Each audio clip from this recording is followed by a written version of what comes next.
अस्सलामुअलैकुम दोस्तों, मैं हूं सैयद अली और आप देख रहे हैं सब कुछ सीखो यूट्यूब चैनल। दोस्तों, आज की इस वीडियो में हम बात करने वाले हैं हज़रत अली ने फरमाया रोज़े की हकीकत।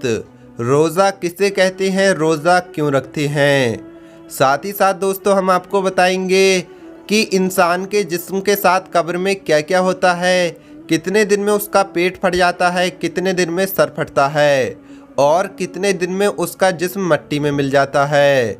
साथ ही साथ दोस्तों हम आपको बताने वाले हैं कि इंसान की 7 गलतियों की वजह से घर में मुसीबत, परेशानी और तंगदस्ती आती है। और दोस्तों इन सब के साथ साथ हम आपको बताने वाले हैं चावलों के दानों पर करने वाला अमल। ये छोटा सा अमल आप चावलों के दानों पर करें, इसके बहुत सारे फ़ायदे हैं। सब कुछ बताने वाले हैं, बस आप इस वीडियो को आखिर तक देखते रहिए। वीडियो शुरू करने से पहले अगर आप हमारे YouTube चैनल पर नए आए हैं तो चैनल को सब्सक्राइब करके बेल आइकन ज़रूर दबा दें। तो चलिए वीडियो शुरू करते हैं। हज़रत इमाम अली लोगों की इस्लाह फरमा रहे थे कि इतनी देर में एक शख्स उठा और कहने लगा, या अली, हम रोज़ा क्यों रखते हैं, रोज़ा क्या है। तो हज़रत अली ने फरमाया, ऐ शख्स, इंसान के वजूद के 2 रुख होते हैं, एक इंसान का जिस्म और दूसरा इंसान की रूह। इंसान मुसलसल अपने जिस्म की ख्वाहिशात में लगा रहता है और अपनी रूह की तवानाई की फ़िक्र नहीं करता है।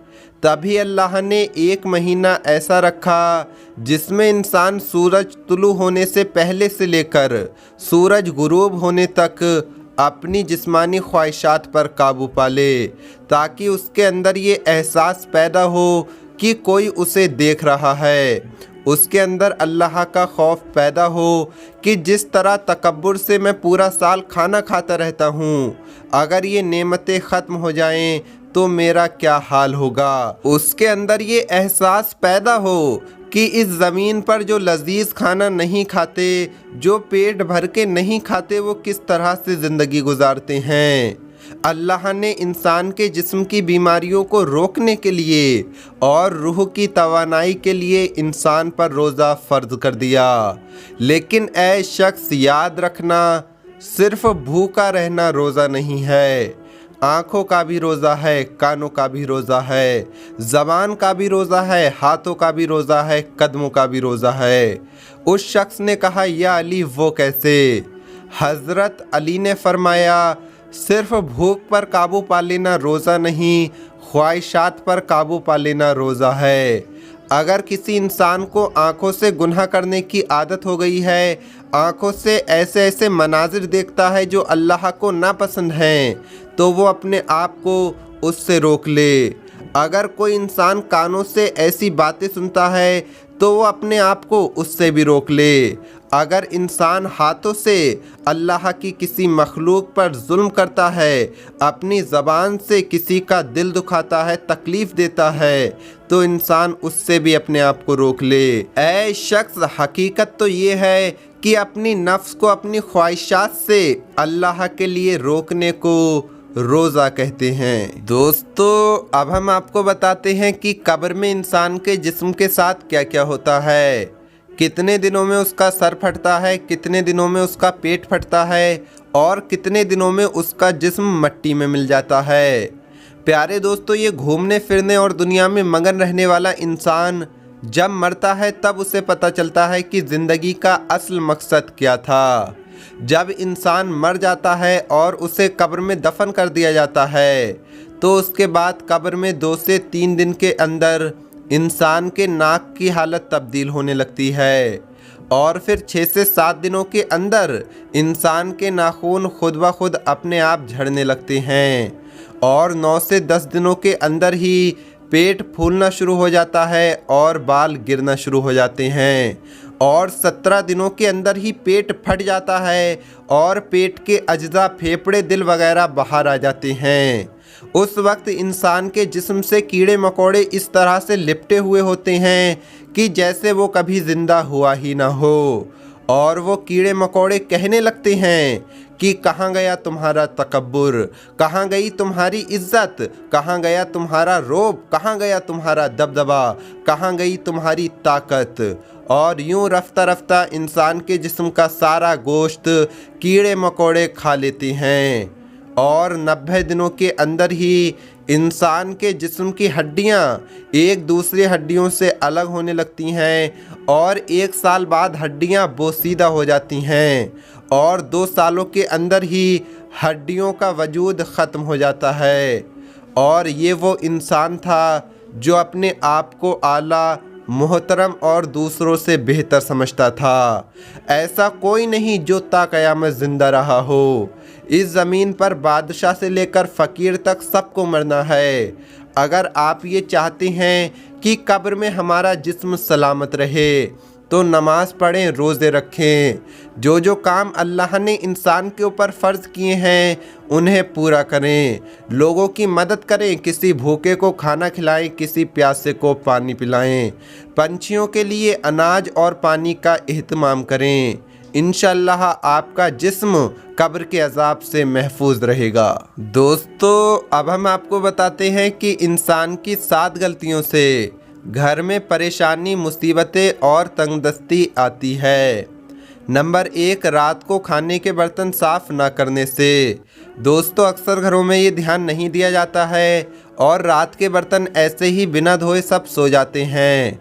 तो ध्यान रहे, ऐसे घर में बरकत नहीं होती और अल्लाह की लानत उस घर पर बरसती है। नंबर 2, जनाबत की हालत में खाना खाने से। दोस्तों, नापाकी की हालत में भी खाना खाना ठीक नहीं है। नापाकी की हालत में उस वक्त खा सकते हैं जब सहरी का वक्त ख़त्म होने वाला हो। जिन घरों में लोग नापाकी की हालत में खाना खाते हैं तो ऐसे घर में भी बरकत नहीं होती। नंबर 3, माँ बाप का अदब न करने से। दोस्तों, जिस घर में वालिदैन का अदब नहीं किया जाता उनसे बदतमीज़ी की जाती है तो ऐसे घर में भी अल्लाह की लानत होती है और ऐसे घर में भी अल्लाह बरकत नहीं करता। नंबर 4, खड़े होकर पेशाब करने से। दोस्तों, जो लोग खड़े होकर पेशाब करते हैं उनके घर से बरकत चली जाती है, तंगदस्ती आ जाती है, तो खड़े होकर भी पेशाब नहीं करना चाहिए। नंबर 5, घर से जालों को साफ़ ना करने से। दोस्तों, घर के जाले साफ़ न करना ये भी तंगदस्ती का सबब है। बाज़ लोग मकड़ी के जालों को इसलिए साफ़ नहीं करते, कहते हैं कि मकड़ी को नहीं मारना चाहिए, तो ऐसा कुछ नहीं है। ज़रूरत पड़ने पर मकड़ी को मार भी सकते हैं और उसके जाले साफ़ करना चाहिए। नंबर 6, फ़जर की नमाज़ पढ़कर फ़ौरन सो जाने से। दोस्तों, जो लोग फ़जर की नमाज़ पढ़कर फ़ौरन सो जाते हैं तो उनके घर में भी बरकत नहीं होती। अब आप सोचिए कि फ़जर की नमाज़ पढ़कर सोने से बरकत नहीं होती तो जो लोग फ़जर की नमाज़ ही नहीं पढ़ते उनके घर में भला कैसे बरकत होगी। नंबर 7, 40 दिन से ज़्यादा ज़ेरे नाफ के बाल साफ़ ना करने से। दोस्तों, गैर ज़रूरी बाल या नाखून 40 दिन से ज़्यादा रखना ठीक नहीं है, इससे घर में तंगदस्ती आ सकती है। दोस्तों, अब हम आपको बताते हैं चावल के दानों पर छोटा सा अमल करें, इसके बहुत सारे फ़ायदे हैं। सिर्फ़ 1 मुट्ठी चावल के दाने आप अपने हाथ में ले लें और अल्लाह समद पढ़ना शुरू कर दें। आप दिन में किसी भी वक्त पढ़ सकते हैं। जब भी आप शुरू करें तो आप बावज़ू होकर पढ़ना शुरू कर दें। अल्लाह समद चावल के हर दाने पर पढ़ें। 10 दिनों का ये अमल है। 10 दिनों पर आप सारे चावलों के दानों पर, यानी 1 मुट्ठी चावल के दानों पर एक एक करके 1 चावल का दाना लेकर अल्लाह समद पढ़ लें। 1 चावल का दाना लें, उस पर अल्लाह समद पढ़ें, दूसरा लें, उस पर पढ़ें, तीसरा लें, उस पर पढ़ें। इसी तरह पूरी मुट्ठी के चावलों के दानों पर ये अमल कर लें। आप चाहें तो 1 दिन में भी पढ़ सकते हैं, 2 दिन में भी पढ़ सकते हैं, लेकिन ये अमल आपका 10 दिनों में ही मुकम्मल होगा। अमल मुकम्मल होने के बाद आपने इन चावल के दानों को जहाँ पर झाड़ियाँ वगैरह हों वहाँ डाल दें, या फिर आप अपनी छत पर भी डाल सकते हैं, या फिर किसी छोटे मोटे जंगल में जहाँ परिंदे आते जाते हों वहाँ पर भी आप डाल सकते हैं। तो मेरे प्यारे भाइयों और बहनों, इस अमल के बहुत सारे फ़ायदे हैं। अल्लाह की बहुत छोटी छोटी मखलूक़ात हैं जो हमें नज़र नहीं आती। ये भूखी प्यासी अल्लाह पाक से अपने रिस्क की दुआएं मांग रही होती हैं। और जब ये आपके डाले हुए चावल खाएंगी तो अल्लाह पाक से आपके लिए दुआएं करेंगी। जब ये कीड़े मकोड़े या परिंदे आपका भेजा हुआ सदका खाएंगे तो अल्लाह पाक से फरियाद करेंगे। उसके बाद आपकी जो भी हाजत होगी, जो भी परेशानी होगी, अगर आप माली हवाले से परेशान हैं, जॉब का मसला है, कारोबार का मसला है, बेटी की शादी का मसला है, जो भी मसला है, आप ये अमल करें, अल्लाह पाक आपको हर परेशानी से निकाल देगा इंशाअल्लाह।